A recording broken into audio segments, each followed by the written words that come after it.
What is going on, guys? Hello. So it's been a long time since I've uploaded anything to this channel. Don't really buy many devices anymore, don't really get many things worth reviewing anymore. However, I did see that the Xiaomi Mi TV stick had released, so I had to try this thing out. The reason I decided to review this was simply because I've seen a lot of people saying this thing weren't worth it, saying that the 1 gig of RAM isn't enough and all this stuff. So far, I'm going to have to do this, put my own spin on this, let people know what you're getting, instead of just comparing this to a 4K Fire Stick or a Fire Stick in general, or even the other Xiaomi Mi TV box that's been released for a few years. I thought I'll buy this and I'll let people know exactly what you can do with it. So as I mentioned, it has got 1 gig of RAM.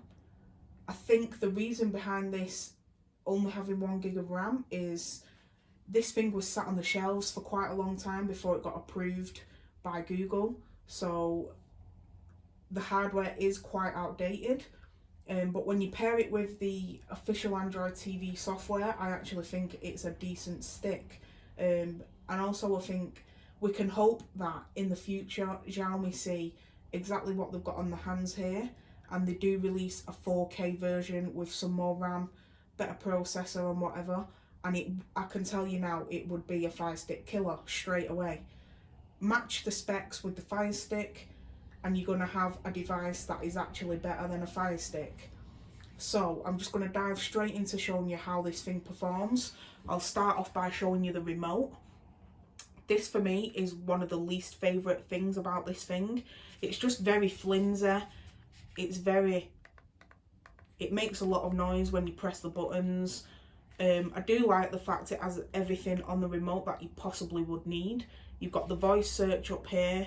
You've got your Netflix and your Prime Video media keys, which is the two services people probably use the most. You can change these if you was to use Button Mapper or something, so you could change that to open Plex and you could change that to open YouTube if you wished, however you wanted. Yeah, so that's the remote.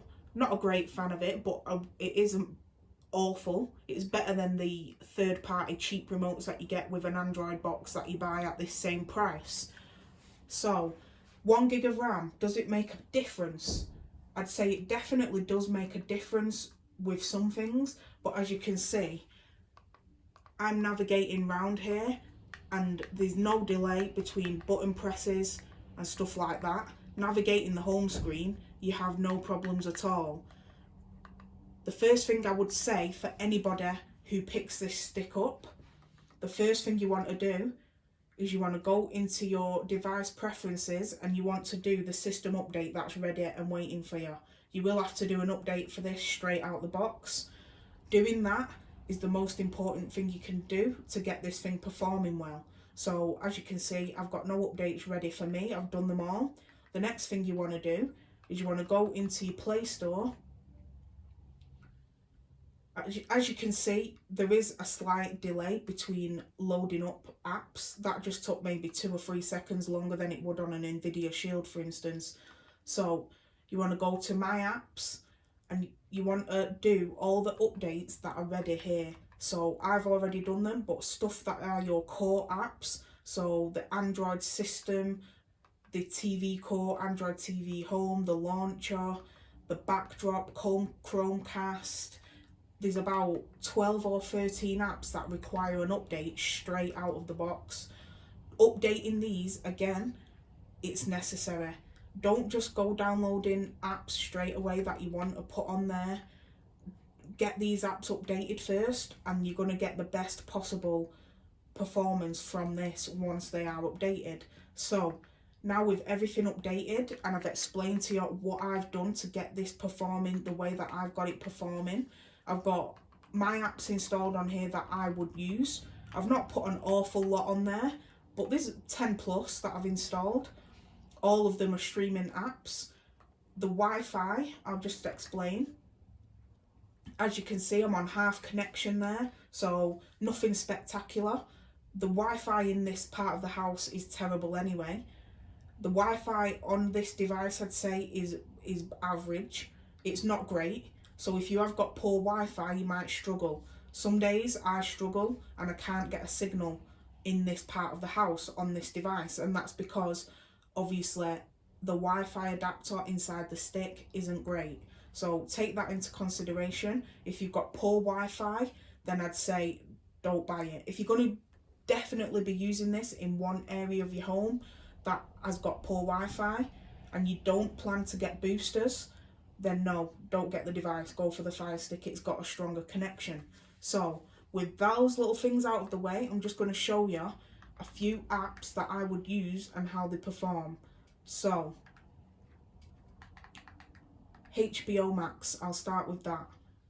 Heavy streaming app. It's got a lot of media on there. When you open the app, a lot of things have to load up, so just take that into consideration when you see how this loads.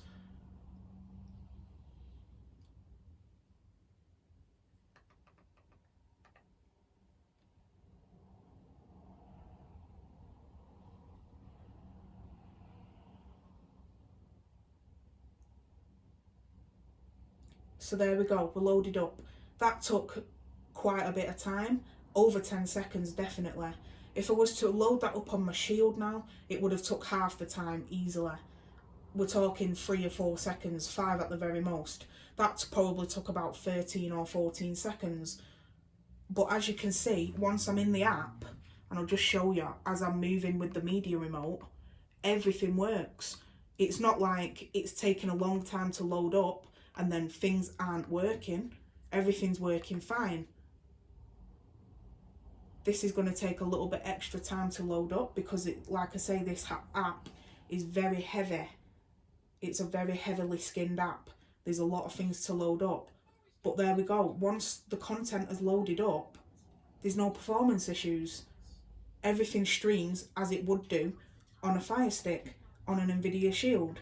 The only difference you've got between this and those two devices is the picture quality. This doesn't support 4K. This is a 4K TV. The picture quality is going to be worse. That's it. I'll stop streaming that. I've only pressed the back button there, and as you can see, it does take its time to close out of the apps and to navigate through the apps. But then once I'm back on this page, everything just works as it should. I'll go back to the home screen now and I'll try a different app. I'll take you to Plex. That's a popular app that a lot of people do use.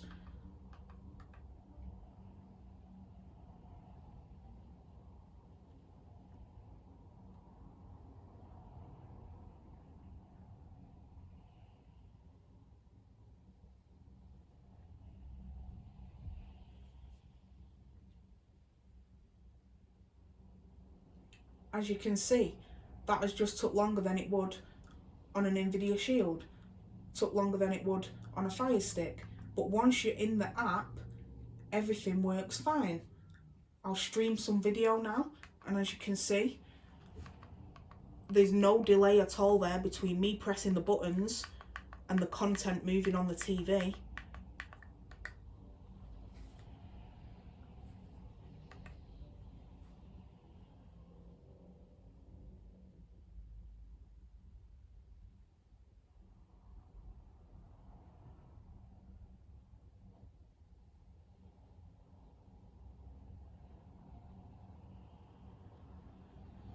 And there we go, perfectly fine.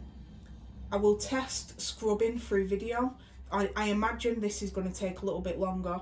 This is 720p quality. I'm just going to skip the forward for 5 minutes and let it catch up.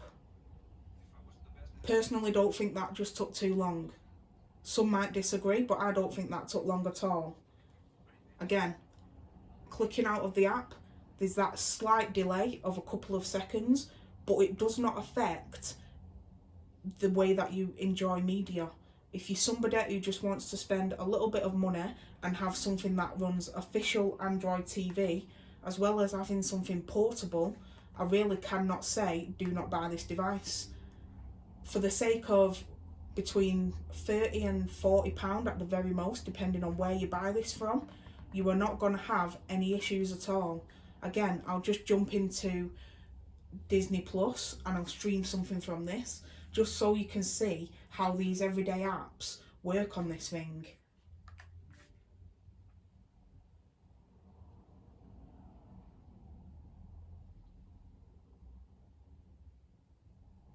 There we go. Everything's loaded up just fine. Nothing is stuttering. Nothing is performing bad. You're just going to wait a couple of extra seconds in between loading them apps. The one reason why I would recommend people who enjoy media and have a lot of subscriptions would get this device is simply because the official Android TV apps work a lot better than these devices that you have to sideload the apps onto. So, for instance, Disney Plus, Plex, they all have their own version of this app that I personally think is the best version of these apps that you can get. So for £30 to £40, maybe not even that much, depending if you buy it from China, you're going to be spending 25 quid at the very most.